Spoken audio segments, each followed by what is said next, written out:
and welcome to my Golf GTI Clubsport S. I'm going to do a little video today to celebrate 6 months of ownership, where I talk about what I like and what I dislike about this car. So let's start with likes. One thing that I particularly like about the Golf GTI Clubsport S, and I didn't necessarily feel this way about my Golf R, is I like the way it looks. I think the frontal aspects of it with the air intakes and the little spoiler on the back make it look a lot more aggressive than the R, which can kind of look like an SE or a GT from the front. Even though the intakes are quite big, they're just not particularly sculpted and they kind of lose their impact because they're so flat. Also, I didn't get a choice in colour, but I'm really glad I got a black car, because I think in a 3-door with these wheels, the Pretorias, it looks really good. But unlike a Porsche, which is always kind of screaming that it's a performance car, in certain circumstances, maybe with a bit of dirt on it, it just blends into the background, so you're quite comfortable taking it places where something that's slightly more overtly performance would be a bit out of place. Yeah, I feel slightly less conspicuous in those situations, but when I want the car to look good, like going to a car show or just a nice day out on the nice roads, I think it looks brilliant. So yeah, that works quite well for me. Also, I live in a city and it's kind of good to be a bit low-key. So yeah, looks are the perfect balance of being special to those who can tell and being discreet to those who aren't particularly car savvy. So yeah, quite happy with that. Should we do a dislike now? Well, one issue with the Clubsport S, which isn't the issue with the Edition 40 strangely, but I guess it's a different kettle of fish, is that the Clubsport S doesn't come with a spare wheel or tyre foam, puncture repair kit, tyre mobility kit, whatever you want to call it. And that, to me, is a bit of a problem really, because I am able to change a wheel, and if I go away on a long trip, it could be the middle of the night and you could be somewhere quite unsafe in the winter, the weather could be really bad, and if you had a spare wheel you'd be able to sort that out straight away. But if you've got a tyre, if you've got nothing, you've got nothing you can do apart from call the breakdown services. So I've kind of mitigated that by buying off eBay a tyre repair kit with the foam and the compressor, and hopefully I'll never need to use it, but if I do, and all the time that I don't need to use it, I can always just be quite relaxed about the fact I might have something that'll get me out of trouble. Even though, when I come to use it, as has happened in the past, it doesn't get me out of trouble because it doesn't work, but at least I haven't got the worry permanently of not having anything to fix the puncture should I get one. Okay, this dislike is quite an easy one to show you right now, because it's to do with the amount of road noise, which when you're doing pieces to camera like this is quite a key factor in how clear the audio is. Now, I would say largely it's to do with the lack of back seats and parcel shelf, but the Cup 2 tyres, I don't know, they're going to be noisier than some tyres I guess, and they are quite wide, 235 section. Also the road surface is going to have a part in it. The roads around here are quite coarse. If you went to Germany, they're a lot smoother I think, so you don't get so much noise. But do I mind it? Well, sometimes. I think on a long journey it might be a little bit wearing. I appreciate the weight saving and all that, and I kind of accept the benefits of that as a trade-off for the noise. So yeah, it's fine, but it's a wee bit annoying. Okay guys, it comes as no great surprise that one of the best things about this car is the ride and handling. The Ring's record was set in comfort mode, which is the softest of the dynamic chassis control settings, and it's still quite firm, but it is lovely on a British B road, and it's great fun. So it's one of my favourite corners. Couple that with the tyres, and it's, whoa, don't want to hit a squirrel, can make a mess. Yeah, couple that with the tyres, and this car handles like nothing else. You've got a very, very responsive chassis, extra camber on the front wheels to keep the tyres flat with the road when you load them up, and you've got Michelin Pilot Cup Sport 2s. So yeah, those three things together, if you put Cup 2s on a normal car, it probably wouldn't make much difference, really, not as much difference as on this car. So I think that, but then it can ride really comfortably when you're not in the mood. As I say, I just leave it in individual mode set as ring mode, so that's everything in race apart from the chassis, which is in comfort. And it's not really worth changing out of that. You get the pops and crackles, which we'll come to in a minute, but you have a very supple ride that works on most roads. I guess if you're doing a longer journey, you're going into Europe, or you're going on track properly, you need to use the harder settings of normal and race. But yeah, it's nice to have a modern car that, with all its configurability, is actually pretty good for everything in one mode, and it's, I guess you could say, full attack mode for the ring. It's perfectly usable on our roads. So yeah, I like that a lot. Okay, on to the next dislike. It's a, silly one, this really. Expecting a car like this to have parking sensors is maybe missing the point. But this car does not have any parking sensors. I'm not sure there are any Golfs, apart from the base models, that don't. And I guess the reason for that is lightness.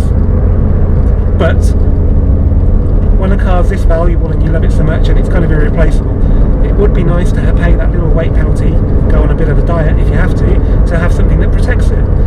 When this car was displayed, well, not this car, but when the first Clubsport S I ever saw in the UK was displayed at the Pistonheads GTI Day at Volkswagen UK, it actually had rear parking sensors, which I was kind of pleased about, because I think some of the spec that had been launched said no parking sensors. But that car, as it's proven, wasn't representative of the UK spec at all. So when they came, they had no sensors, which was a bit of a disappointment. I have to park this car in a garage because of what it is. You can't leave it out. Therefore, having parking sensors to help that process is quite useful. So just a little thing there, really, but it would have been nice, even if they were only on the back, to have them. I'm not going to retrofit them, because mucking around with something as precious as this with a unique number down there is probably not a good idea, so I'll just have to be careful. The problem is you get into a very similar car like a GTI or an R or even Edition 40 with parking sensors, and you kind of get used to them and you think there's no noise, so I'm not going to hit anything when you're driving this. Well, you are, because there's nothing to warn you you're going to hit anything. So you do have to keep your wits about you if you're swapping from car to car, but I guess it's a price worth paying.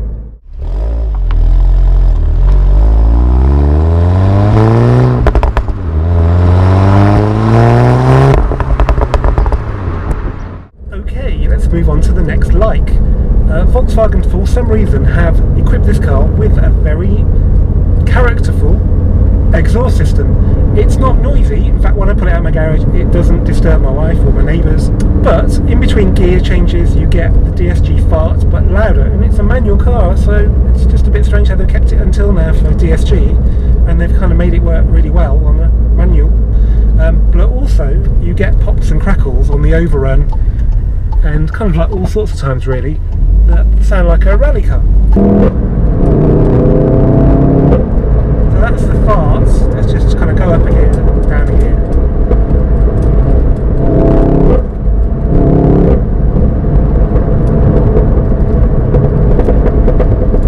So, okay, it is childish, I have to admit, but it's fun, and in a Volkswagen, fun doesn't really take priority very often. So to do something completely just for the fun of it, because it doesn't make the car any faster, let's face it, it's just a nice thing to have. So thank you, Volkswagen, for that. Okay guys, let's move on to another dislike. If you followed my Golf R ownership reports in Volkswagen Driver magazine, you will know I had a bit of problem with the paintwork on that car. Paint quality on the Mark 7 seems to be significantly less good than on a Mark 6. For example, I try and wash this car as little as possible, because I feel every time you wash it, you are, however careful you are, going to add swirl marks to the paint. I think when I did my first wash, I noticed there were swirl marks on the back bumper, and I told the dealership not to wash the car, so Lord knows how that happened. I think it probably was my second wash, but I've been ever so careful, using 2 buckets, using a wash mitt, using snow foam. So yeah, that wasn't good. And then this time I'd been about 2 months not washing it, because it'd been summer and it hadn't actually had a wet drive, but the bugs had accumulated on the front and they didn't come off with a wash, so I had to use a microfiber and some Autoglym Rapid Detailer to get them off. And in a couple of areas there are very fine scratches from the rubbing process of getting the bugs off. Luckily they machine polished it out, no problem, but it's just, you know, annoying. So yeah, there we go, a little dislike. I can live with it. Again, the overall package with the Clubsport S makes these problems of minimal relevance really, but just something that could otherwise be a bit better. Okay, and finally we have one more like. When I bought my Golf R, what I didn't know was that Volkswagen were planning to give them away on really cheap lease deals, and I couldn't relax because I knew within 2 years they would be thousands on the market and the values would plummet. I knew I had a very small window to get rid of it while the mileage was still low and that there was a waiting list to get them. So it eventually sold, I think, about 13 months after buying it, when I'd done 8,000 miles. But had I left it, I would have had a bit of a problem. And bearing in mind, nobody really bought the Mark 6R. They sold very, very few of them. It was really hard to know what was going to happen with Mark 7s, but the reviews were amazing. I mean, I didn't know that when I ordered it, but they obviously had a big factor in the demand for them, as did the lease deal. So people had the opportunity to buy a car that was really highly regarded by the press and one of the best hot hatches, but they could pay the same as like a diesel Golf, a TDI GT or something, to have it per month, which was unbelievable. And when you see the number coming back through the auctions now, you kind of understand how successful that was. But with this car, you were lucky to get one. I mean, there's still, the only problem is so many people who bought them put them up for sale, which I think was a real pity. Had every 150 car in the UK gone to an enthusiast, there wouldn't be 17 for sale on Auto Trader when I last looked, and the values would be even stronger than they are now.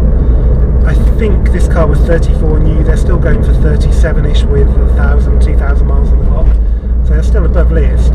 In the longer term, when all the ones that are for sale sell, I think prices will stabilise because the press are still name checking this car as one of the best hot hatches of all time, and that's not going to do values any harm. I am a car dealer at the end of the day, and depreciation is anathema to me, and it's really hard to keep a car knowing that it's going to plummet in value when there are other cars that you might enjoy more that, or as the same, which may not lose their value. Like I just sold a 911 that went up in value. So you have to really like the car, and I do really like this car, and it's fortunate then that its value is relatively stable. Okay, well, thanks for watching this Volkswizard video on likes and dislikes of my Golf GTI Clubsport S. I hope you've enjoyed it. Please do comment. I don't get a lot of comments. I do tend to reply to all of them, therefore. So I do like to see what people think, because, you know, making videos for me is not my main job, and I can make them better if you tell me what you want. So just let me know. Give it a thumbs up if you have enjoyed it. If you haven't subscribed yet, please do. Thanks again, and see you next time. Cheers.